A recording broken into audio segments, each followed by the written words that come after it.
pode chorar por mim, não fica só se eu não puder levar. Olê, mulher rendeira, olê, mulher renda, tu me ensina a fazer renda que eu te ensino a namorar. Olá você, seja bem-vindo para mais um vídeo da história do cangaço nordestino brasileiro. Hoje vamos falar sobre as mulheres no cangaço e na morte da cangaceira Lídia de Zé Baiano e Maria Bonita de Lampião. Vamos então à história, vamos lá. Na época do cangaceiro jesuíno brilhante, José Gomes, o Cabeleira, Antônio Silvino, Adolfo Rosa Meia-Noite, Inocêncio Vermelho, João Calangra e tantos outros mais, mulheres não acompanhavam o bando. Isso só veio a ser permitido na era lampiônica, nos últimos 8 anos de cangaço, quando Lampião se apaixonou por uma baiana casada e separada do marido. Maria Gomes de Oliveira, conhecida também como Maria de Déia, nascida em 17 de janeiro de 1910 no povoado da Malhada da Caiçara, na Bahia. Maria Déia era de família humilde, filha de seu José Felipe Gomes de Oliveira e de dona Maria Joaquina Conceição de Oliveira, conhecido como Dona Déia. Maria Gomes casou aos 15 anos de idade com o primo sapateiro José de Neném. Seu casamento foi arranjado pelos pais. Era um costume naquela época, as filhas só se casavam com quem os pais queriam. Segundo contam-se, Maria Gomes foi infeliz com o casamento. José de Neném era muito farrista, mulherengo. As brigas entre o casal eram constantes. Em 1929, Maria, separada do marido, volta para a casa dos pais. Com uma passagem de Lampião por lá, se conheceram e apaixonaram. Em 1930, Lampião leva consigo Maria Gomes de Oliveira, ou Maria Déia, como era conhecida. Os cangaceiros de Lampião, a maioria deles também já tinha suas companheiras, mas como não era permitido mulher no bando, elas ficavam em casa de parente ou de coiteiros. Maria Gomes foi a primeira mulher a acompanhar o bando. Com a sua chegada, Lampião permitiu que seus homens levassem suas mulheres. Antes de Maria Déia, houve outra mulher no cangaço, Anésia Adelaide Coaçu, nascida no ano de 1894 em Jequié, Bahia. A diferença de Anésia Coaçu com Maria Déia é que Anésia liderou um bando de mais de 100 homens, de 1910 a 1916, e Maria Déia, apaixonada, acompanhou Lampião apenas para ser esposa. Dizem que no bando de Lampião teve mais de 60 mulheres. Umas foram carregadas à força, raptadas, como, por exemplo, Sila, aos 14 anos, foi levada por Zé Sereno. Sérgia Ribeiro da Silva, Dadá, raptada por Cristo aos 13 anos. Mais outras entraram para o cangaço de livre e instantânea vontade, como foi o caso de Maria de Lampião e Lídia de Zé Baiano. Em 1930, Lampião, andando com seu bando pelo sertão nordestino afora, ao chegar na Bahia, José Aleixo da Silva, o cangaceiro Zé Baiano, começou a passar mal, sentindo febre e muita dor de cabeça. Nascia um caroço no pescoço, conhecido popularmente como furungo.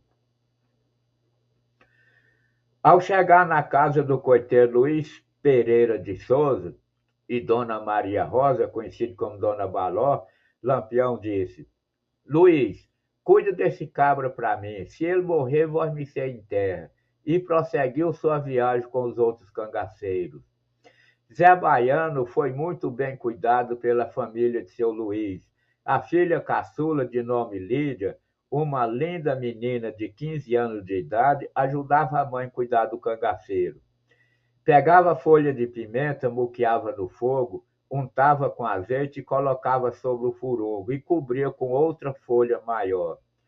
Com poucos dias depois, o furungo ficou amarelinho no ponto de furar, veio a furo, como se costumava dizer naquela época. Dona Baló furou o furungo, espremeu todo o pus misturado com sangue pisado que causava a febre e a grande dor. Ao espremer o furungo, Zé Baiano quase cagou na calça de tanta dor. No decorrer de 15 dias, o cangaceiro já estava curado da enfermidade que tanto lhe atormentava. Recuperada a saúde, Zé Baiano propôs pagar mãe e filha por ter cuidado dele, mas Dona Baló não lhe cobrou nada. Mesmo assim, Zé Baiano fez questão de pagar. O cangaceiro pergunta a Lídia: Tu queres ir embora comigo, menina? Lídia, 15 anos de idade, sem saber nada da vida e já apaixonada pelo cangaceiro, topou a parada, conversou com a mãe, arrumou suas coisas e se mandou. Foi embora com o cangaceiro Zé Baiano. Porém, a primeira noite que passou no mato, sem o mínimo de conforto, dormindo em cima de pedra, o corpo todo encalombado de muriçoca chupar, Lídia se arrependeu profundamente de ter saído da casa dos pais. Mas era tarde demais, não adiantava chorar o leite derramado, pois seu destino malvado e cruel havia lhe reservado para 4 anos mais tarde uma morte das mais penosas do mundo. Segundo conta a história, Lídia era a mulher mais bonita entre todas as mulheres do cangaço. Parecia uma rainha de tão bonita, que chegava até causar inveja e ciúmes em Maria de Lampião. Zé Baiano, apesar de ser cangaceiro extremamente violento, amava Lídia de todo o seu coração e lhe tratava com muito carinho. Zé Baiano dava comida para a mulher na boca, escolhia os melhores pedaços de carne e cortava miudinho para ela. Depois da refeição, limpava a boca dela com um lenço. Zé Baiano enchia sua amada de joias caríssimas, anéis, brincos, pulseiras e colares, tudo do puro ouro, fruto de roubos e assaltos que ele fazia em povoado e fazenda. Mas lá no fundo do coração, Lídia odiava o marido por ter lhe arrastado para aquela vida desgraçada, andando debaixo de chuva e sol pelas matas igual bicho. Muitas vezes passava fome, sede. Lídia via sua juventude a diminuir, a cada dia se sentindo envelhecendo antes do tempo. Lídia tinha um amigo de nome Demostre, que inclusive tiveram um namorico nos seus tempos de infância. Demostre também foi pelo destino arrastado para o cangaço antes de Lídia. Pertencia ao subgrupo de curis que tinha a alcunha de Bem-te-vim. Ao reencontrarem no cangaço, Demostre agora Bem-te-vim, as chamas do amor antigo reacenderam e passaram a se encontrar às escondidas, atrás das moitas, no cerrado e na mata. Lídia tinha consciência do grande risco de vida que estava correndo, mas o amor falou mais alto e continuou encontrando com Bem-te-vim assim que Zé Baiano viajava. Sucedeu que na segunda semana de julho de 1934, Lampião com seu bando acampou perto de Poço Redondo, em Sergipe, no coito Pia das Panelas, na fazenda do coronel Antônio Cacheiro. Lampião tinha chegado a Lagartixa, onde havia matado um homem, e Zé Baiano ficou lá para resolver uns negócios para ele. Então Lídia e Bem-te-vim se aproveitavam da ausência de Zé Baiano e se derretiam de amor às escondidas.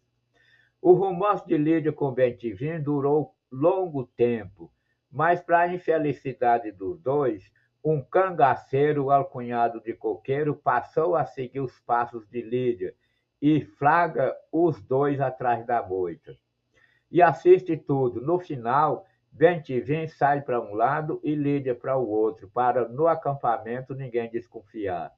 Depois que Bem-te-vim saiu, Coqueiro aproxima de Lídia e lhe fala: Eu vi tudo, agora sei de tudo, e quero que vós me deita comigo também.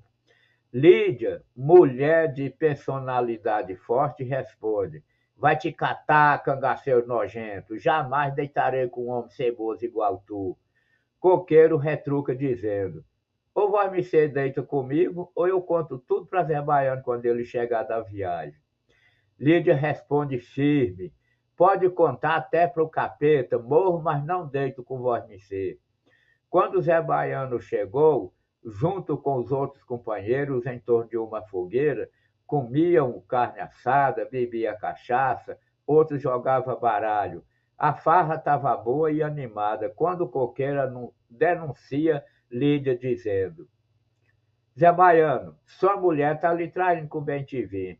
Zé Baiano, sem acreditar, dá uma risada.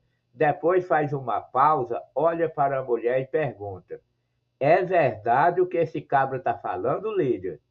Lídia confirma: é verdade, Zé, mas esse aí só te contou porque queria que eu deitasse com ele também. Nessa hora reinou um silêncio profundo. Zé Baiano olha para o Supremo Chefe, esperando o que ele falava sobre o assunto. Lampião manda um de seus cabras matar o cangaceiro coqueiro, o dedo duro, olha para Zé Baiano e fala: a mulher é sua, Zé Baiano, faz com ela o que vós me ser bem entender. Quando Quanto a Bem-te-vi, ele é homem que pertence ao subgrupo de compadre Curisco. Cabe a ele castigá-lo. Lídia pede para Lampião lhe salvar, implora para Maria Bonita interceder por ela, mas Maria livra-se dela e sai de perto. O rei do cangaço tinha toda a autoridade para condenar ou salvar Lídia, mas como o caso se tratava de traição, não podia ser perdoada. Era a regra e lei do cangaço. Zé Baiano manda seus homens amarrar Lídia na galha de uma árvore. Lídia passou a noite espendurada. Zé Baiano não dormiu pensando o que faria com a mulher. No outro dia cedo, Zé Baiano pega um enxadão e uma pá, cava a sepultura rasa perto de onde a mulher estava, depois mata ela a paulada. Lídia já morta, Zé Baiano ainda esbagaça a cabeça dela no cacete que Miolo espirrou para todos os lados. Depois joga na sepultura e chega à terra. Há relatos que Zé Baiano amava tanto a mulher que chorou uma semana debruçado sobre a cova. Bem-te-vim, com medo de Zé Baiano, foge para a cidade de Cariranha, Bahia, onde mudou seu nome para Benedito Bacurau e passou a viver trabalhando de sapateiro. Morreu de velho. 4 anos mais tarde, foi a vez de Maria, a rainha do cangaço, morrer. Lampião, com seu bando, estava acampado no esconderijo chamado Grota do Angigo, no interior de Sergipe, coito considerado por ele o mais seguro. Porém, traído pelo seu coiteiro Pedro de Cândido, foi pego de surpresa por uma volante alagoana composta de 50 soldados, no comando do então tenente João Bezerra, na manhã de 28 de julho de 1938. No ataque foram mortos e degolados Lampião, Maria, sua mulher, e mais 9 cangaceiros. Dizem que Maria, baleada, foi degolada ainda viva. Há relato que os soldados, depois dela degolada, lhe chamaram de Maria Bonita, devido sua beleza. Foi aí então que a rainha do cangaço entrou para a história como Maria Bonita.